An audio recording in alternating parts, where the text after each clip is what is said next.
B'Shem Hashem Na'aseh v'Natzliach, Shiur Torah. First, I'd like to thank Rabbi Yaron and Chacham Shmuli for arranging the Shiur, Baruch Hashem. We had this whole tour of Shiur Torah this last week, every night, Baruch Hashem, a different Shiur, a different location, a lot of chidushim, a lot of interesting things that Am Yisrael needs to find out, because apparently we're in a generation where on one end, we're in Yemei Mashiach, we're at the end of days, and you don't necessarily need to be too brilliant to realize that we're at the end of days. If you just look at the world around you, you watch the news for 5 minutes, you realize that the world is not the same anymore. If you want to watch the political world, you notice that in the Gemara Masechet Sotah, page 49, it gives you a list of things that are going to happen at the end of times, things that are going to happen right before the Mashiach shows up. I did a shiur about this on Sunday in Staten Island in Torah, and it's a mamash. We went over each one of the items on the list, and when you read it, it's like reading the newspaper. Mamash, like reading the newspaper. Everything that the Chachamim said is going to happen is happening. One of them is that the leaders of the world, the political leaders of the world, are going to go against the nation. Now, generally, this is against logic, because the politicians are people that they don't just get their job just because. We have to vote for them. So, if we vote for them, then technically they should serve us. They should do things for our own interest, not for their interest. But as generation after generation, the corruption continues, gets worse and worse. The only difference between today and if you just say, let's say 300 or 400 years ago, is that today they do it with a smile. Today they tell you that you're your friend, please vote for me, vote for a change, and the next thing you know, they're doing everything in their power to destroy your life. One of the recent laws that was passed, that's slowly but surely, if Hashem lets it happen, is going to destroy civilization and bring us back to Sodom and Gomorrah stage, is that they passed a law in the United States that now you have to allow children in public schools to go to the bathroom that they feel most comfortable. So if the boy feels comfortable in the girl's bathroom, Ashrav, what's the problem? No one actually thought that rape is going to increase as a result of this. I guess it's a chidush. You have to actually have an IQ of above 5 to know that this is going to increase crime. But this is why several states, I think it's 8 different states, actually have an IQ above 5, and they realize this is going to happen, so they're suing the government. What's going to happen, we don't know. But you're seeing little by little society is changing. Less than a year ago, they also passed a law that they wanted to remove the 10 Commandments. There was a statue of the 10 Commandments. And they wanted to, in a government building, and they wanted to remove it.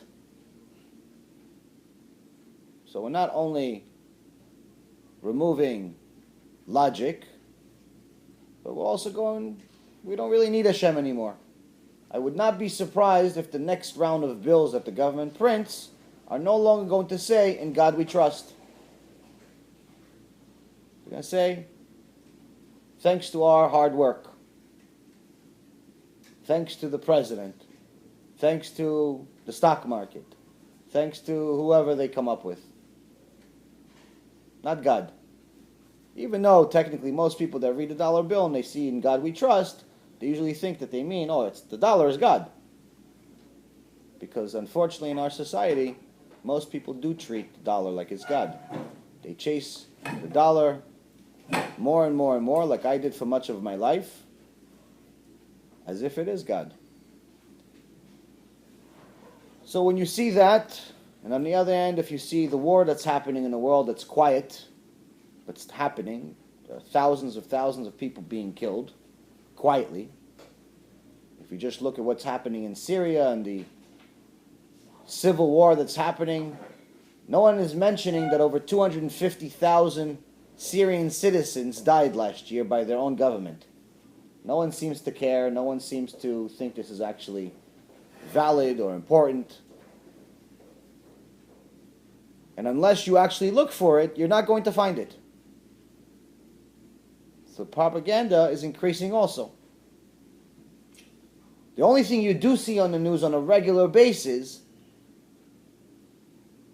is increased anti-Semitism. You're seeing Hashem use his number one tool of anti-Semitism, that if anyone wants to look, was originally created in Parashat Shmot. In the book of Exodus, the first parasha, it was the first time that anyone specifically went against the Jews. At that time we were Israelites. But anti-Semitism in America, in a recent study, they confirmed that at least 40% of Americans, our allies, are considering themselves anti-Semitic. If our allies are such good friends, you could only wonder what our enemies think of us. But this is all Yad Hashem. This is all in the hands of Hashem. It has nothing to do with us. It has nothing to do with them. It has to do with our actions. But Hashem needs to use these tools. It's a hard topic for people to talk about. People don't like it. People don't like to talk about Germany and the Holocaust. But the reality of it is that this happens. This is Hashem. When someone asks, how could Hashem, where was Hashem during the Holocaust? The very simple answer is, he did it. Just like he created man in the beginning of time, and he created the world, and he created the Torah 974 generations before he created the world, he also did this. Nothing different. Why? Because of what he said in the Torah. Last week's parasha, in America we're a little bit of a lag behind Israel. We read Parashat Bechukotai.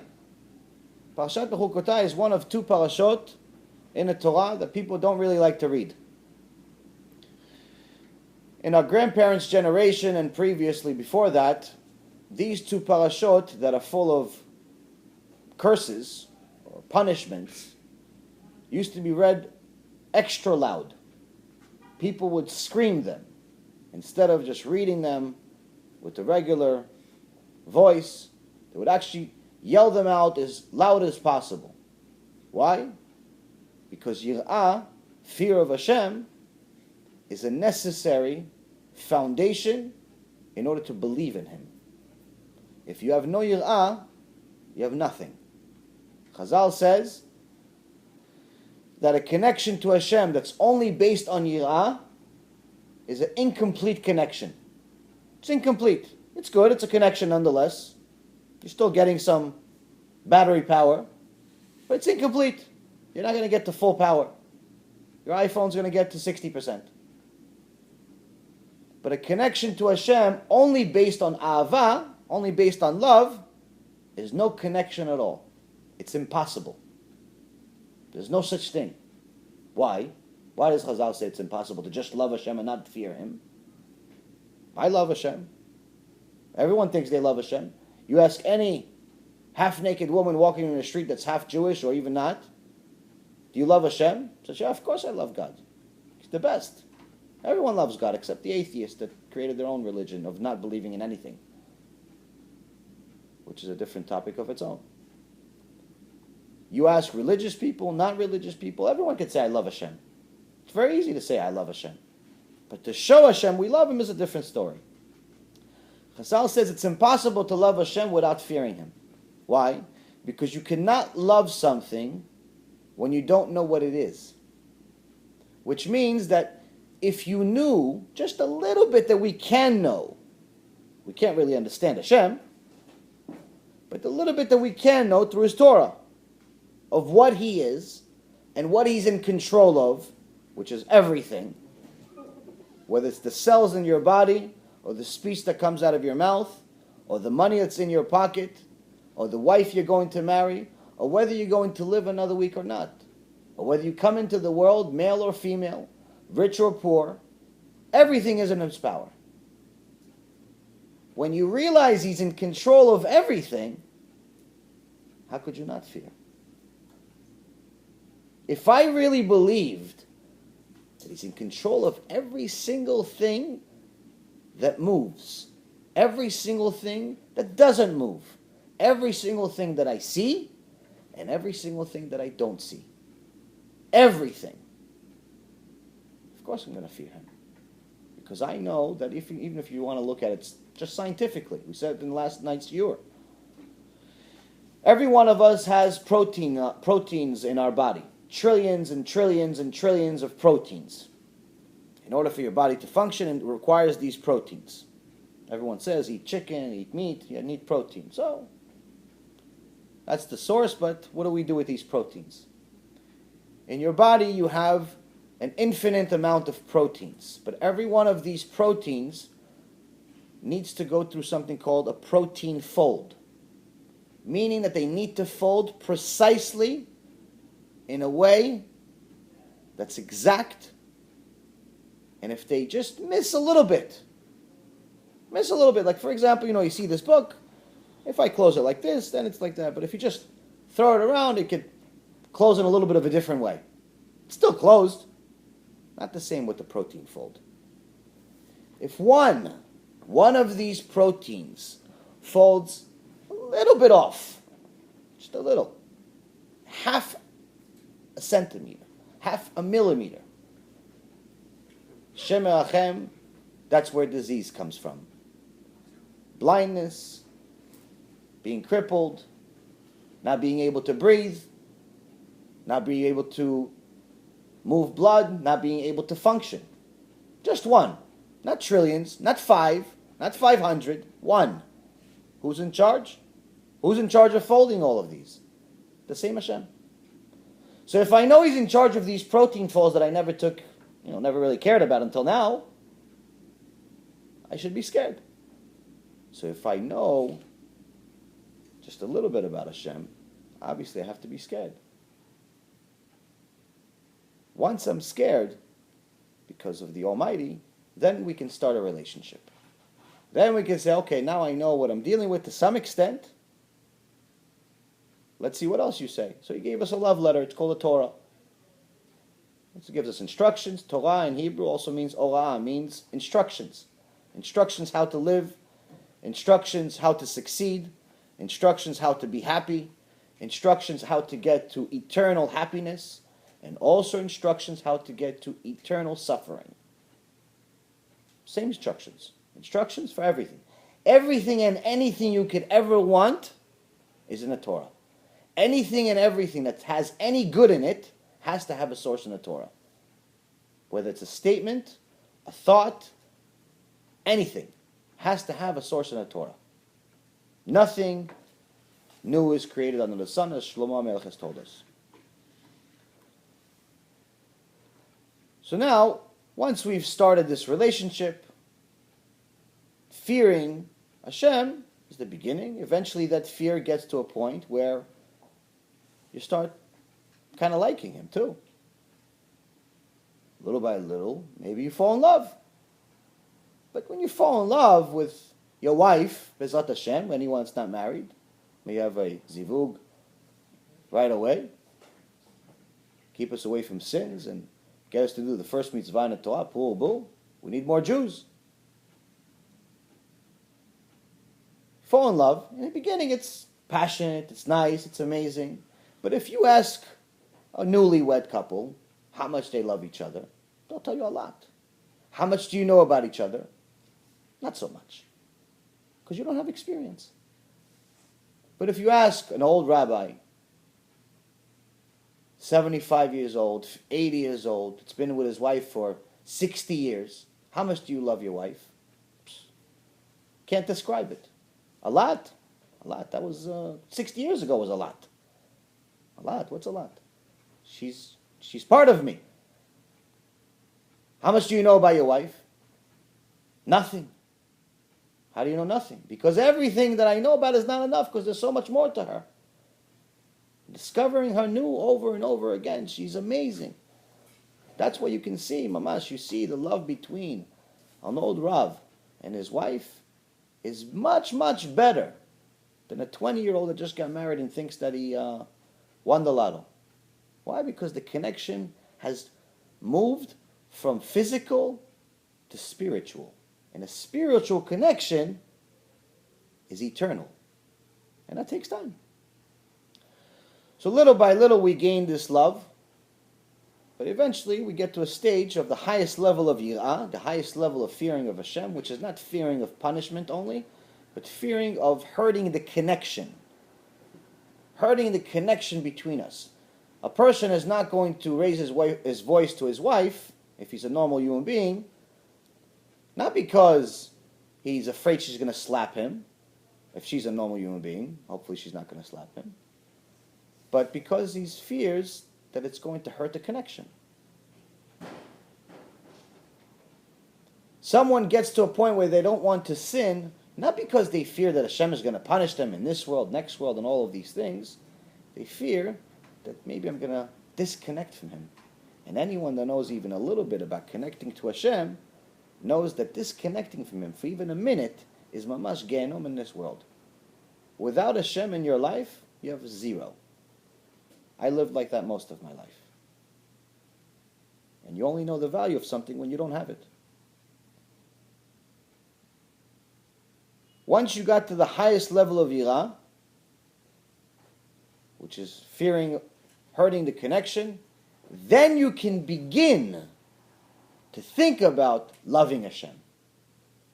Then, the highest level of yirah, according to Chazal, is the beginning of loving Hashem. It's the beginning of Ahavat Hashem. So how come you hear so many teachers, rabbis, and so on, writing books and teaching about how you should love Hashem, love Hashem, love Hashem, love Hashem? I don't know. I can't really answer for all of them. All I can tell you is that it's an illusion for most people in our generation to start with loving Hashem. It's just not possible according to Chazal. Not me. It's not my opinion. Eventually you can get there, and eventually you should get there. And that's what you're supposed to, mamash, mesirut nefesh, sacrifice your life to get there. But nonetheless, one of the major issues we have in our generation today is that because we are constantly trying to fit in, we've become a politically correct society. In a politically correct society, you cannot find the truth. In a politically correct society, you only find things that don't hurt people's feelings. So today's shiur is not just going to be about what I just talked about. That was just an intro. But it's really going to be about something that's a much more difficult topic that is unspoken of in the English language. I only found this out when I looked for it myself. It's called wasting seed. There's obviously other topics we'll throw in as well. But wasting seed, if you notice, anyone that watches Hebrew lectures online, there's a sea of them. A few really strong rabbis have told the people the truth, whether it's from the Zohar, Sifrei Chachamim, Gemara, Torah Bichtav, many, many sources, which we'll go over many of them. In the English language, sadly, I became the third person to speak about it publicly just a few months ago. There's the shiur that I made, which is about an hour shiur or so, a few months ago. Baruch Hashem, very, very popular. I think it's my top shiur. There's Rabbi Yaron Reuven that made a few small clips about it, 20 minutes, 30 minutes, and some others a little longer. And then there's Rabbi Mizrahi, who's been telling the truth for the last 22 years, also has a few clips about it, and he also has a shiur out there that's about it. The fact that I've only been giving lectures for the last couple of years, and I became the third one out of thousands of rabbis that speak the English language, is sad. Why? Because according to Chazal, there's no sin greater. Obviously there's Shabbat, but aside from that, there's no sin greater than Zera Levatala. There's no sin greater than wasting seed. Chazal says, and we'll go over it with some sources, it's the equivalent of idol worship, including incest, including Chilul Hashem, and a few other small ones, all together in one package. It's a nice package deal. Most people don't know this. Every teenager has this problem. Every guy that's in his 20s has this problem. In the 30s, many do. And this sin continues for generation after generation. And even sometimes people that are married who don't know how to conduct themselves with the Torah life also in the same problem. So we're going to talk about this, and I'm going to provide you some sources. But the first thing I'd like to provide you is a reason of why rabbis don't talk about it from the Torah. Because Hashem, obviously, in His infinite wisdom, wanted to give us information that's eternal. As it says in the Gemara Masechet Megillah, although there are over 1.2 million prophets throughout history, at least 1.2 million prophets throughout history, only 55 are mentioned in the Tanakh. 48 males, 7 females. So we ask Hashem, why? Why only 55? What, the Torah of the 1.2 million wasn't good enough? What happened to them? What happened to their prophecies? Maybe we want to see it. Answer, the prophecies of the 1.2 million, or the majority of them, was only relevant to their generation. Kal v'chomer, we understand from here that the 55 we do have, the information is relevant for eternity. No one can say that just because Moses didn't have a car, that's the reason why he didn't drive on Shabbat. He didn't drive on Shabbat because it's not allowed. It's not allowed today. It wasn't allowed back then. It's never going to be allowed.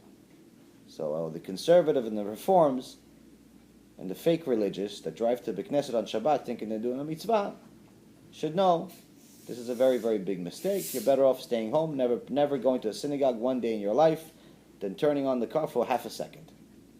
I actually have one of my students, he's in the car business, and he sent me, he knows he's an engineer, and he sent me a very complex spreadsheet showing how many actual fires are being ignited every time you just press the gas, based on the RPMs of the car, based on how fast you're driving, and so on. The minimum, the highest is tens of thousands, but the minimum, the first number that I see was 3,000, just by pressing the gas. Combustion. Yeah. This is a problem. So, one time you press the gas, you lit 3,000 fires. Which, by the way, is 3,000 sins. It's 3,000 separate sins. It's not one sin. It's 3,000 separate sins. You press the brake, press the gas, somebody goes to the Knesset, they made 1.5 million averot, which is a little bit of a problem to show up to Olam HaBa with that kind of account. Because the Olam HaBa, there's two of them. There's the good one and not so good. Jeremiah told us some information that can help us today.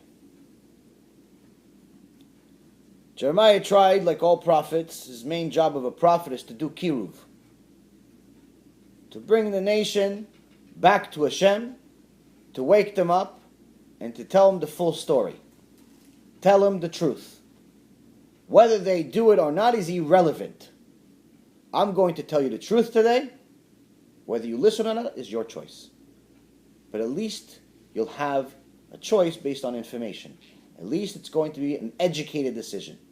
Whether you sin, you don't sin, it's not my problem. But at least you'll know. And that's the one thing that someone took away from me. Many people took away from me before I did TeShuva. They never told me. I can't tell you that I would have listened to them. I was in a different world. I had millions and millions of dollars. I had a company to run. My ga'ava was a little bit higher than earth. I can't tell you that I would have listened. But it's still a 50-50 shot.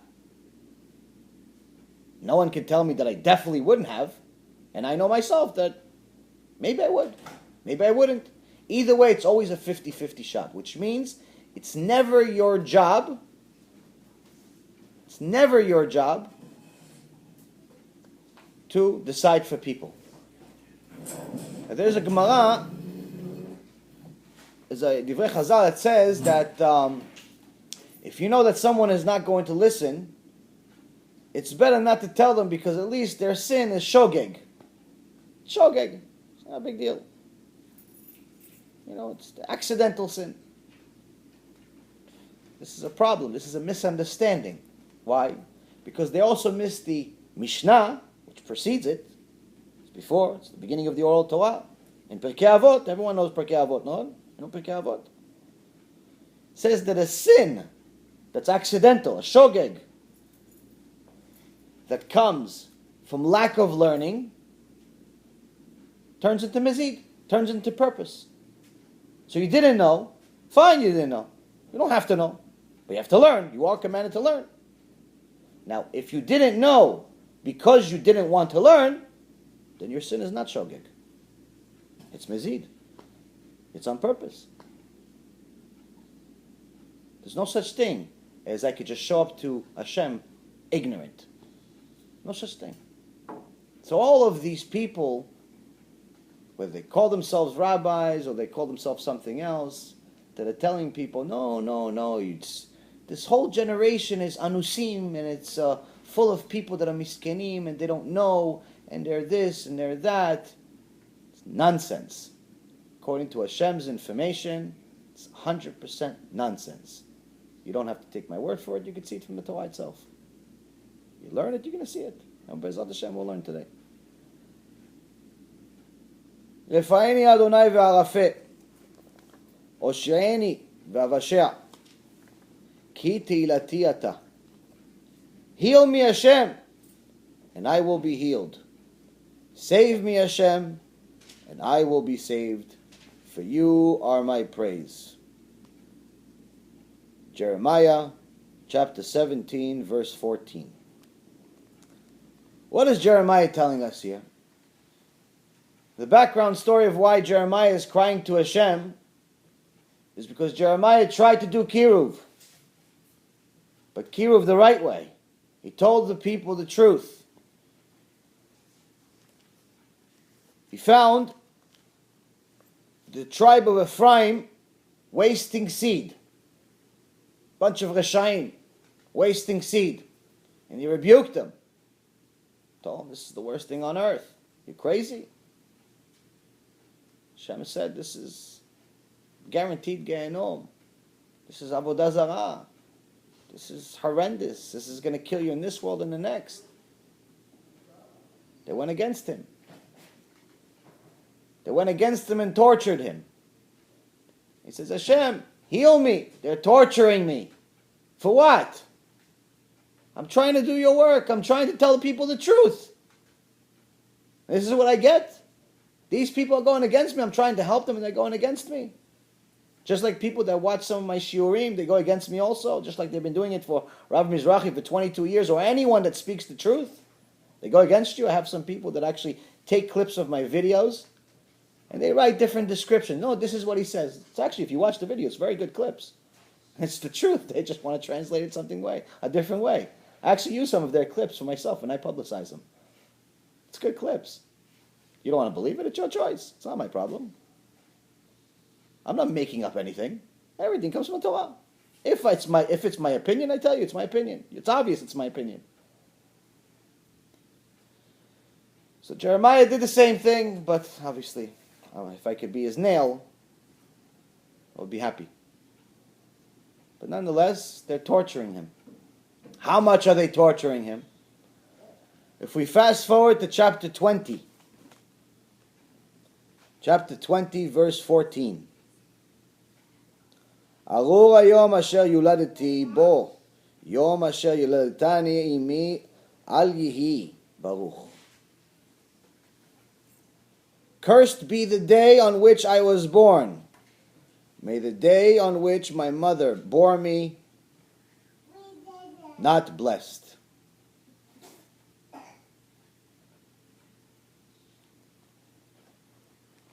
Jeremiah gets to the point where he curses the day he was born.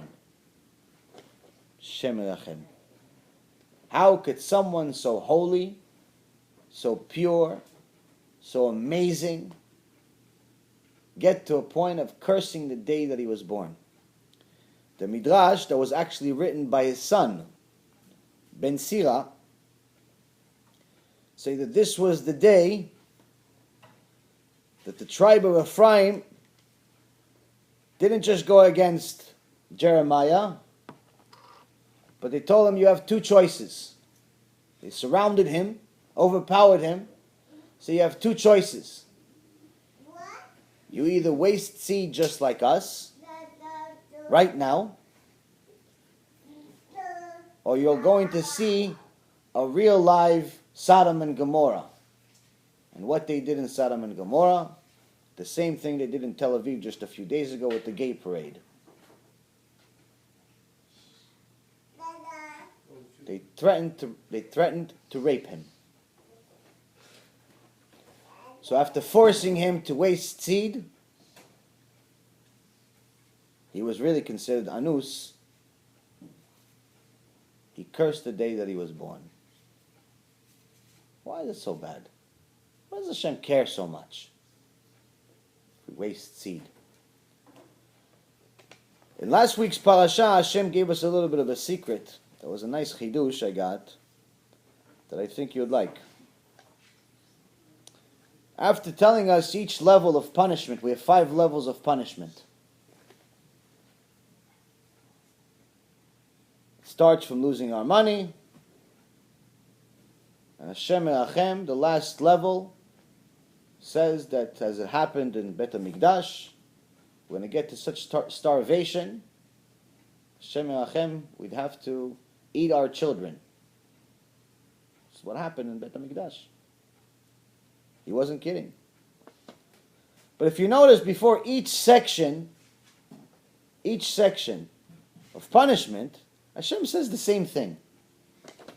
V'im be'elet lo tivasru li ve'alachtim imi keri. Translation: if despite these, meaning despite the punishment that I gave you in a previous level, you will not be chastised towards me, meaning you still don't have yirat shamayim, you still don't care, you're still sinning, and you behave casually with me, then I too will behave towards you with casualness. Now the pshat of casualness, according to Chazal, so we pick and choose whichever mitzvot we want to keep. Kosher, yeah, you know what, I live in Brooklyn, there's a kosher place in every corner, it's not that hard to keep kosher. You have to mamash not want to eat kosher to eat non-kosher in Brooklyn. In different places around the world, maybe a little more difficult, but in today's world, it's pretty easy to eat kosher. Anyone with an ounce of emunah knows that Hashem pays for it anyway. But Shabbat, not so sure. I'll keep half a Shabbat. Hashem should be happy I kept half a Shabbat. Wasting seed? Nah, that's not for me. That's for people that are machmirim. That's tzaddikim. I'm not at that level. Watching my eyes? That's for Rav Ovadia, Rav Steinman, Gdolei Ador. They watch their eyes, not for me. You pick and choose. Netilat Yadayim, that's I can do that. Netilat Yadayim, I can do Netilat Yadayim. Even when I get out of the bathroom, I do Netilat Yadayim. And you pick and choose. Hashem says, you treat me with casualness. You make a joke of my Torah. You think it's a choice to keep all the mitzvot. For that, it's a separate punishment. Violating my Torah is one punishment. Treating it with casualness is a completely separate punishment.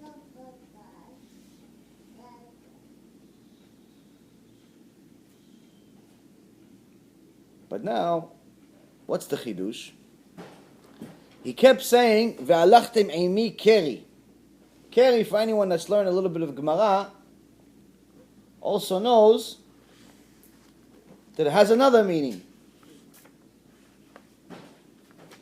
If we go to Sefer Devarim, Deuteronomy, chapter 23, verse 10, כי תצא מחנה על אויביך ונשמרת מכל דבר רע, כי יהיה בך איש אשר לא יהיה טהור מקרה לילה ויצא אל מחוץ למחנה, לא יבוא אל תוך המחנה. והיה לפנות ערב ירחץ במים, וכבוא השמש יבוא אל תוך המחנה. When the camp goes out against your enemies, you shall guard against anything evil. If there will be among you a man who will not be clean because of nocturnal occurrence, he shall go outside the camp, he shall not enter the midst of the camp. When it will be toward evening, he shall immerse himself in the water, meaning going to the mikveh, and when the sun sets, he may enter the midst of the camp. So a nocturnal occurrence, meaning a seminal emission, is also called keri, Baal keri, someone that has a waste seed, but unintentionally. In street language, they call it having a wet dream. The Gemara Masechet Avodah Zarah talks about this verse, page 20b. Tanu Rabbanan, the rabbis taught in the Bereta. V'nishmarta mikol davara, which is this verse we just talked about, which meant, and you shall beware of anything evil. Shelo ya'acher adam bayom v'yavo lidei tumah balayla.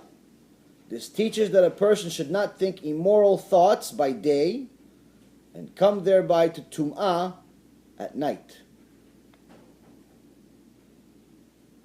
When the Gemara is mentioning davara, evil, it's not talking about, think about bad things happening in the world. Maybe there's going to be a war. Maybe I'm going to lose all my money in the stock market. Maybe my wife's cheating on me or is going to leave me. Maybe my husband hates me. Maybe my kids are going to fail at school. No. They're not talking about davara like that. Davara, Chazal says in the Gemara, he's talking about, thinking about something erotic, inappropriate. Why? Because he didn't watch his eyes.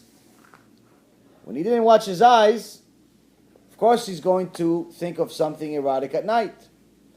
So much so that the Shulchan Aruch says, or the Mefarshim on the Shulchan Aruch say, better said, if someone has an erotic dream, even if the woman in his dream is his wife, he wakes up out of the dream and he wants to be with his wife. Halacha, not allowed. Until he cools down and he doesn't have those thoughts anymore, then he can do what he wants. Then he's a normal person again. Why?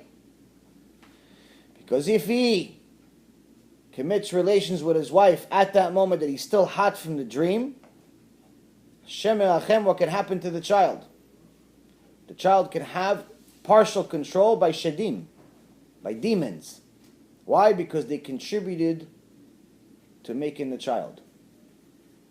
Which, by the way, just so you know, according to Chazal, every single woman you see in your dreams, including if she looks like your wife, is actually no one less than the Satan's wife herself. That's her job. Our job is to take your seed and create a bunch of soldiers to torture you in this world and the next. So when you give her that seed, you're creating an enemy for yourself. This is kind of scary. It's just the beginning. Can I ask you a question? In your dream, doesn't your soul actually leave your body in your sleep? Isn't it? Not all of it. If your entire soul left your body, you would die. It's only most of the soul. There's still a part of your soul stays with you, and part of the soul goes up to Shemaim and gets the news of what is the outcome for tomorrow. Meaning that you go up there and you tell the Bet Din of Shemaim, what did I do today? And they'll tell you, okay, based on these deeds, tomorrow you're going to have a very difficult day. So that's why you see sometimes people wake up, Tisha B'Av, nothing happened, but they're already in a bad mood. They woke up, they see their wife, she's happy, hey, how are you? Good morning, honey, how you doing? Don't talk to me. What did you do? What did I do? You're already in a bad mood. Why? Because you got bad news from Shemaim and your soul knows it. You don't know it consciously, but subconsciously you know it. You know you're going to have a tough day. So now when someone is having these dreams, it's their fault. There's no such thing as having these dreams just because. It's because you saw something, either during that day or during your life. But in general, it's usually during a recent time. According to Gemara, Masechet Brachot, Most dreams are complete nonsense. They have zero meaning. Once in a blue moon, someone can have a dream that could actually be a partial prophecy. But the ones that are nonsense, what's the nonsense? What does it mean, nonsense? What's shtuyot? It's a combination of the things you saw. You saw an elephant today, so you're going to see a woman with an elephant head. You saw somebody running, you're going to see, a little bunny running. You're going to see all types of strange things in a dream. They don't really make sense, but it's a combination of all the things you actually saw in your real life. If you looked at a putza, you looked at an immodest woman, that's what you're going to see. And sometimes you'll see her that you saw on the street, and sometimes the Satan will actually, or the Satan's wife will actually have your wife's face. So you're going to think, oh, you know what, I'm not making a sin, it's my own wife. It's not your wife. And what happens at that point, Hashem Erachem, is even if you waste the seed, it's already a big problem. Even if you get out of the dream, you survived the dream, you didn't waste seed. You're lucky, you see your wife right next to you, and your wife loves you, and she wants to hug you, she has no clue what dream you had. Not allowed to touch her. Not allowed to touch her. Why? Because according to Ari HaKadosh, which we know most of the secrets part of the Torah because of him, he says that all of the crazy people, people who have mental problems, are usually controlled by shadim. They're usually controlled by demons. And that's why you see a lot of them say they see things, they hear things. They do. They're not imagining it. They do. They do see things. They do hear things. You can't see it because you're normal. But they do. Sometimes it's the fault of the parents. Sometimes it's a gilgul. Now why does Hashem care so much about this keri? He tells us here that on one end in this parasha, when he says "Ve'alachta imi keri," on one end it means treating me with casualness, right? It means with casualness. But on another end it says, not only did you sin, but you're still wasting seed. Okay, you didn't do Netilat Yadayim. Fine, I got it. You didn't do bracha. You stole from me the food you ate. You didn't do bracha. You stole from Hashem. Anyone that enjoys anything in this world without saying a bracha, Chazal says they stole from Hashem. Have to do a bracha. You didn't do bracha. Fine. You violated Shabbat, Hashem Yerachem. You worshipped an idol, Hashem Yerachem. You did all those things. Okay, you're going to get your punishment for it. Fine. But not only did you do that, ve'alachtem imi keri, you still have the audacity to waste seed, meaning it's at a different level. It's a different level. It's a different world.